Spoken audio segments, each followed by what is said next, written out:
prep went well. You know, I think our guys they had a little break, so they're excited to get back on the field and practice. And you know, I thought our energy was really good. We did some worked a lot on fundamentals and just trying to execute on things that we think we're good at, and getting our guys kind of back in a rhythm, and then get started this week, get 4 good days in, take a break for Christmas holiday, and then head to the bowl site and finish our prep there. But really excited. I know our guys are excited to go back to Atlanta and play in the Peach Bowl, and looking forward to that opportunity against a really good UCF team. And we're going to have a really good preparation to have a chance to win the game for sure. Questions?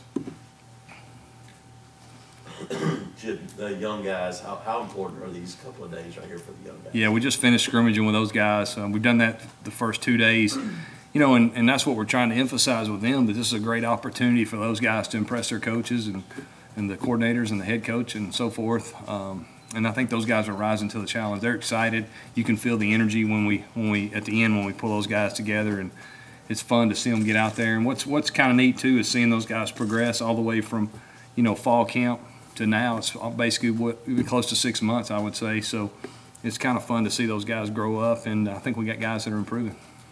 What about Malik in particular? How have you seen him progress? Yeah, just the way he handles himself. I think he's becoming more and more comfortable, obviously, with the offense. I think he's very comfortable with that now. But just things that we want to coach with him now are just carrying himself like a quarterback all the time. Good, bad, or indifferent on the field, being able to have that really good body language, and because you're the leader of the team when you're the quarterback. And he's doing a really nice job of really taking coaching, trying to do that. He's learned how to prepare, I think, as the season's gone along, and he's got a really bright future. Have any of the other young guys really stood out so far? I think our young backs, Whitlow's done a really nice job. I think, obviously, Devin Barrett, we've seen a lot of him. The guys, Malik Miller and those guys, have gotten reps throughout the season, but I think Whitlow's been a surprise. He got hurt early, and he's come back really well.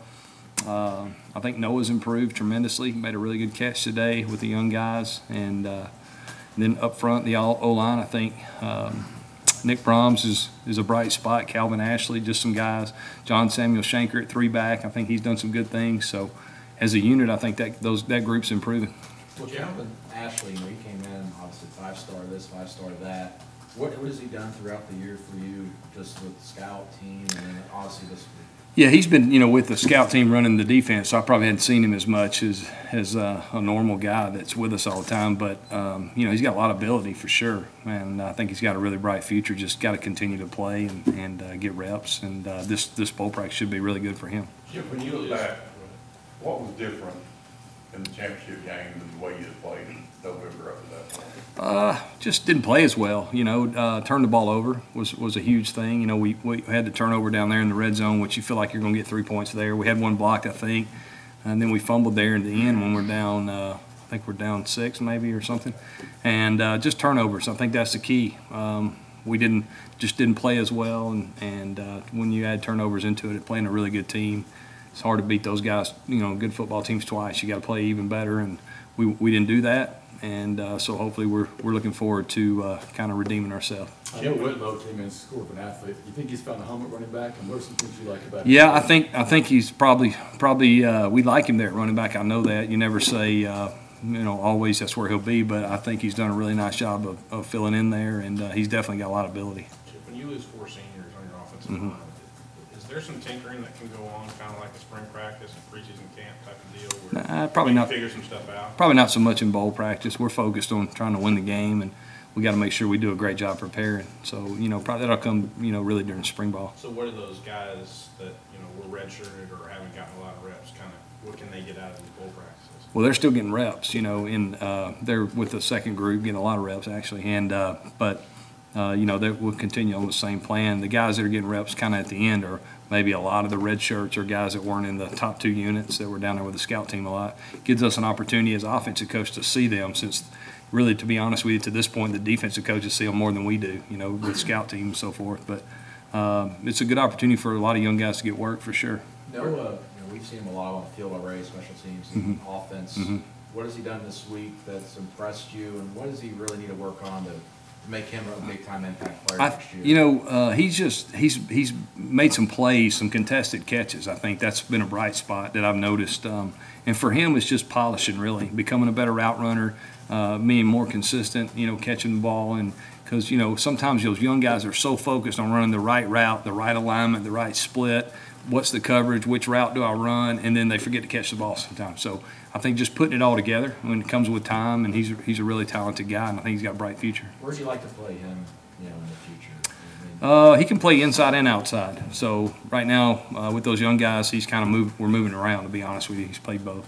Where's Nick Brahms played mostly? Is he center or guard? Mostly center. He can play some guard for us, but he's played a lot of center here with the young group, so he's done well. Is he a guy who's going to be able to, you think, challenge next year for that spot? Oh, he'll definitely be in the mix for sure. Chip, the wide receiver group as a whole, not just catching the ball, but blocking it, how much have you seen those guys improve? Yeah, a lot. Tremendous. I mean, and we knew that was going to happen with just playing time, and those guys are, as a group, I think, talented, and they've really done a nice job of trying to be more physical and tough, and obviously they've made some plays down the field too. When you talk about Ryan and Darius Slayton and Eli and all those guys as a unit, they've done a really nice job, and looking for them to continue to improve. How much does it help when you're putting an emphasis on the passing game? Those guys are getting more work at it every day. How much just does that practice help? Yeah, definitely, because for every play that we run in a game, we've probably repped that play a lot, 10 or 15 times, I would say. So obviously those reps in practice are extremely important. When you count 7-on-7 team settings, all the individual drills we do, they're getting a lot of reps, and you can see them improving. We don't have stats, but Trainer Cox, how much has he meant to the offense this year?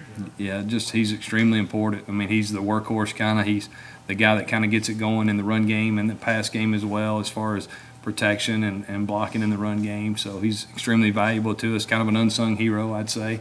And he's really adapted well, and really he's kind of the epitome of an Auburn man. He's a blue-collar guy that goes to work every day. He doesn't say a whole lot, and we're glad we have him. When you get into actual practices for the bowl game, what do you want to see from Perry on to let you know that he's able to go and be effective for you? He practiced today. He was good today, so I think he's going to be in great shape. We don't play for 2 more weeks, so I feel good about him. And just having him out there, I'm sure it helps. Yeah. Just the team overall. Yeah. I think just a comfort, from a standpoint of the guys played a lot of snaps, and very intelligent player, really picks up on things well, and he's definitely an emotional leader for us. When you look at UCF, what stands out about their linebacker, Shaq Griffin? Oh, it's very talented, very, very talented. As a unit, that group, they run to the ball well. I think they're a fast football team. They obviously they're very physical. I mean, they do a lot of really good things. They're where they're supposed to be. They're undefeated for a reason, because they do a good job, and those guys are talented. But he's definitely one of their better players for sure. Darius Slayton, how important is he to your offense? Well, he's extremely important. I mean, he's made a lot of plays down the field for us. If you go back and look at the balls that have been thrown at him down the field, and the ones he's come down with, it's a pretty high percentage. So I think he does a great job of giving us a down the field threat. But he's kind of an underrated intermediate route runner as well. He's done some nice things. He's improved in blocking, and he's played a lot for us. So he's definitely a critical part of our offense. Chip, you're going to sign a class here coming up Wednesday. What do you think about the guys on offense you're signing, and what are some things that stand out about them generally? What do I think about what now? The signing class you're going to bring in Wednesday. Well, we're looking forward to the guys we get in here, but I'm not going to comment on that today. Anything else? With Jarrett, Uh-huh. Going into the bowl game and him kind of maybe tutoring Malik a little bit. How's he kind of handled that a little bit and helping out the younger guys? Who's that, Jarrett? Yeah. He's done a really nice job with Malik for really the whole year. I mean, as far as trying to teach him how to prepare and just being an example, I think. And but make no mistake about it, Jarrett's getting a lot of reps because we need to be playing well. Jarrett maybe had 2 games this year where it was subpar for him, and one being the SEC championship was because you guys had to throw the ball out there in the fourth quarter. Right. How's he handling that? And what do you learn from watching the tape with him and dissecting? Well, the one good thing about playing the position, and Jarrett has a really good understanding of, you can't live and die on every throw, every snap, every game, so to speak. So I think he's done a really nice job all year of rebounding on a bad snap or a bad game or so forth. But, again, the quarterback gets a lot of times too much credit and too much blame. We had some protection issues. We didn't catch the ball a few times. We didn't play our best, to be honest with you. So he's done a really nice job of moving forward, and I think he'll play well.